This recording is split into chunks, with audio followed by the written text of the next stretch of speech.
Salut les myciculteurs, c'est Andrea du blog cultiverleschampignons.com et aujourd'hui on va parler du trichoderma, dit la moisissure verte. C'est un champignon mycophage et il est naturellement présent dans le sol et c'est aussi la contamination la plus courante dans la culture des champignons. Dans cette vidéo, vous allez apprendre qu'est-ce que le trichoderma, comment agit le trichoderma sur nos cultures de champignons, quels sont les paramètres favorables au développement du trichoderma et enfin, comment lutter contre le trichoderma. C'est parti!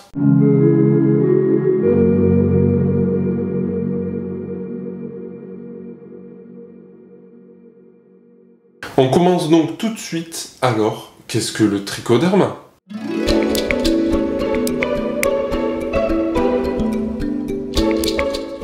Le genre trichoderma a été découvert donc par Pearson, un mycologue, en 1974. C'est un champignon qui est présent dans le monde entier, de l'Amérique en passant par l'Asie, l'Europe et l'Afrique.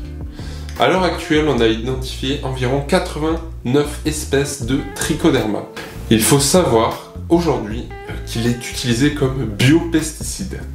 Il ne produit pas de fruits comme les champignons de culture, mais est la cause de la maladie de la moisissure verte en myciculture. Lors de son développement, ce champignon produit un mycélium blanc classique que l'on peut confondre très facilement avec le mycélium de nos champignons cultivables. Ce n'est qu'une fois que le champignon sporule qu'il prend cette apparence verdâtre si reconnaissable. Alors, comment agit le trichoderma sur nos cultures de champignons?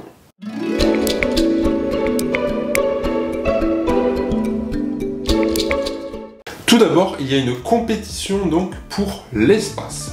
Sa croissance est vraiment très rapide, entre 24 et 30 mm par jour en conditions idéales. C'est un concurrent donc qui est redoutable pour nos champignons de culture. Par exemple, en comparaison, une espèce de Pleurotus se développe en conditions idéales entre 7 à 8 mm par jour, ce qui est loin de rivaliser avec le trichoderma. Ensuite, il faut savoir que le trichoderma produit des antibiotiques. Lorsqu'il se développe, il relâche donc des molécules qui inhibent la pousse des autres micro-organismes. C'est-à-dire que lorsqu'un substrat est contaminé par du trichoderma, il n'y a généralement pas de retour possible en arrière pour la flore microbienne sur place. Sa croissance est totalement inhibée par le développement donc de notre moisissure verte. Dans l'agriculture industrielle, il est d'ailleurs utilisé pour lutter contre les autres champignons pathogènes des plantes et pour améliorer l'absorption en nutriments des plantes. Il est devenu un biopesticide populaire dans les années 70. Environ 90% des applications contre les micro-organismes proviennent aujourd'hui de différentes souches de trichoderma. Plus de 60% des biopesticides les plus efficaces proviennent du trichoderma. On poursuit donc avec la production d'enzymes. Comme beaucoup d'autres champignons, le trichoderma produit des enzymes. La cellulase, par exemple, qui peut s'attaquer donc à des molécules de cellulose et les couper. D'ailleurs, certaines industries réalisent des sélections génétiques de trichoderma pour des grandes productions de cellulase. La moisissure verte produit également une enzyme que l'on appelle la chitinase. Celle-ci lui permet de s'attaquer directement à la structure de nos champignons. En effet, la paroi donc cellulaire des champignons que nous cultivons est constituée de chitine. Cela fait du trichoderma un champignon mycophage. Il mange donc les champignons compétiteurs. Maintenant, on va voir les paramètres qui sont favorables au développement du trichoderma.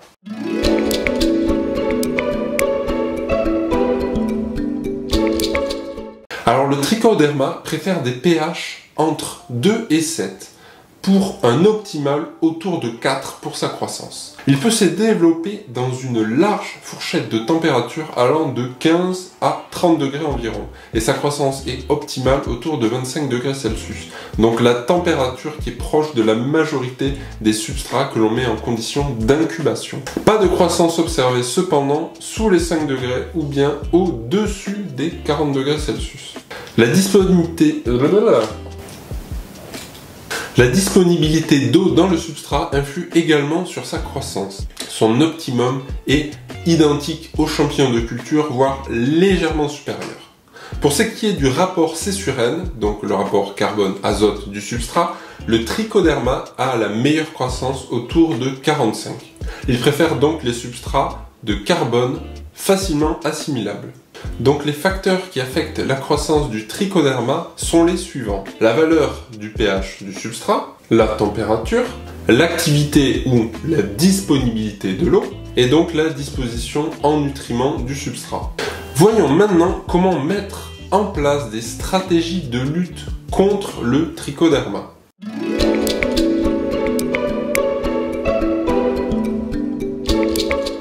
Le substrat est habituellement une des plus importantes sources de contamination, spécialement lorsque celui-ci contient des carbohydrates, donc soit des sucres, qui sont facilement assimilables par les autres micro-organismes, dont notre trichoderma.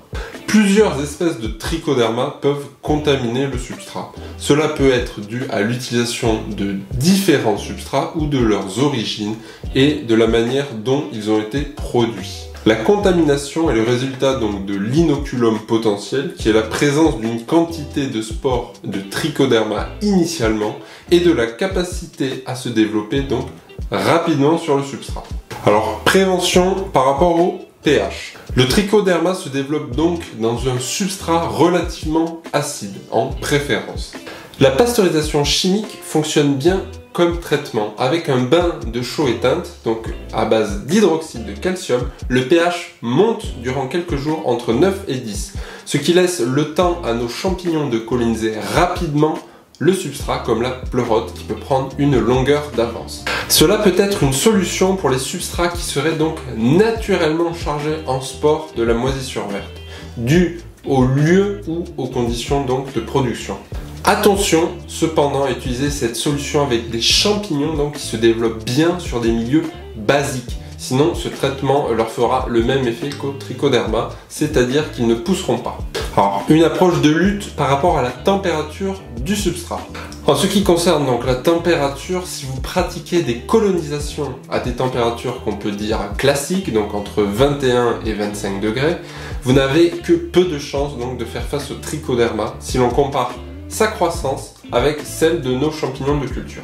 Cependant, il existe une solution pour les champignons qui se développent à basse température. Par exemple, Pleurotus ostreatus ou encore Flaminula velutipes, qui peuvent donc continuer à coloniser le substrat à des températures entre 8 et 12. Avec ce paramètre, les champignons vont se développer plus rapidement que le trichoderma et remporter la bataille pour la terre du substrat. C'est ce qu'on appelle cette méthode la colonisation à froid. Alors une approche par l'activité de l'eau. Alors l'activité de l'eau, ce n'est pas la quantité d'eau qu'on a mis dans le substrat, mais c'est la quantité d'eau qui est disponible pour les champignons.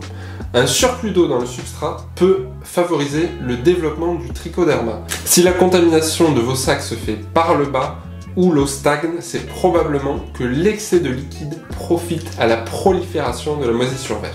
Les substrats traités thermiquement et mal égouttés donc peuvent aussi contenir des nutriments qui sont facilement assimilables par le trichoderma. Bien égoutter ces substrats avant l'ensemencement permet donc de réduire cette forme de contamination.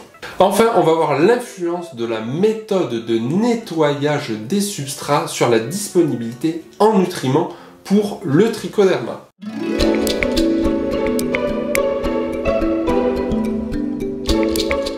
De nombreux traitements de désinfection donc sont communément appliqués aux substrats de culture lignocellulosique pour prévenir cette contamination.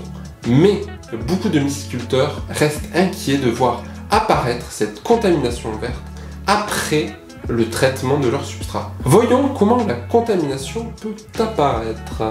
Les traitements sur le substrat sont généralement utilisés donc pour affecter l'inoculum de base dans le but de détruire donc les spores de trichoderma présentes dans le substrat. Mais elles ne sont pas efficaces si un nouvel inoculum est introduit après le traitement thermique. Donc une mauvaise manip, un environnement sale ou une contamination du mycélium qui a servi à l'ensemencement. Alors voyons une approche par l'augmentation du C sur N du substrat. Une première chose à faire serait d'utiliser donc des substrats avec un C sur N plus élevé, comme la sciure de chêne par exemple avec un C sur N autour de 250.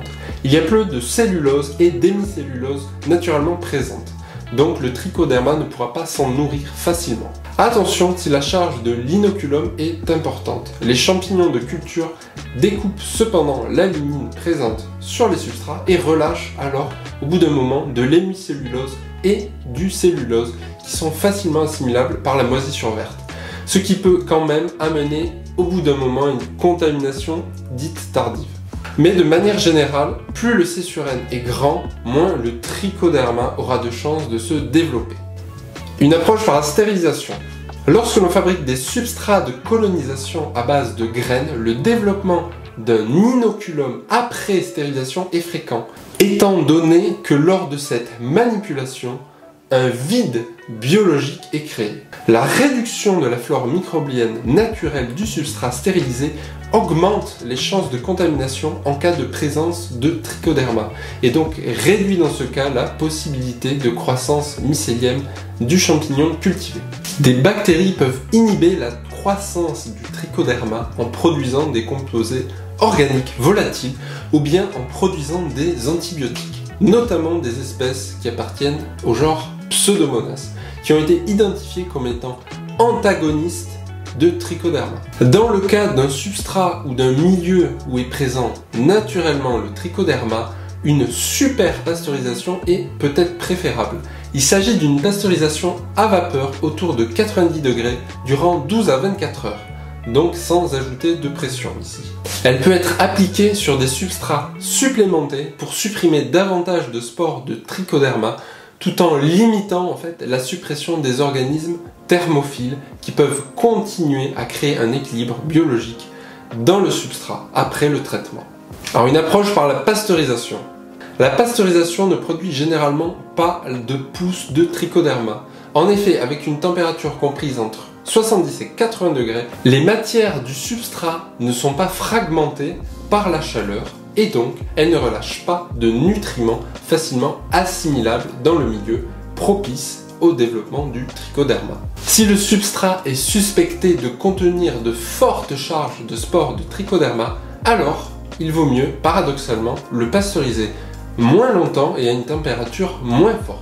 60 degrés durant environ une demi-heure permettra de limiter la présence d'organismes mésophiles sans pour autant relâcher de nutriments dans le substrat avec la destruction par la chaleur. Comme nous l'avons vu précédemment, la pasteurisation à la chaux peut être une méthode pour les substrats dits simples ou semi-sélectifs. Attention, tous les substrats naturellement contaminés par du trichoderma diminuent vos chances de réussite en culture de champignons, malgré tous les conseils que j'ai pu vous donner. Et voilà, c'est tout pour aujourd'hui les myciculteurs.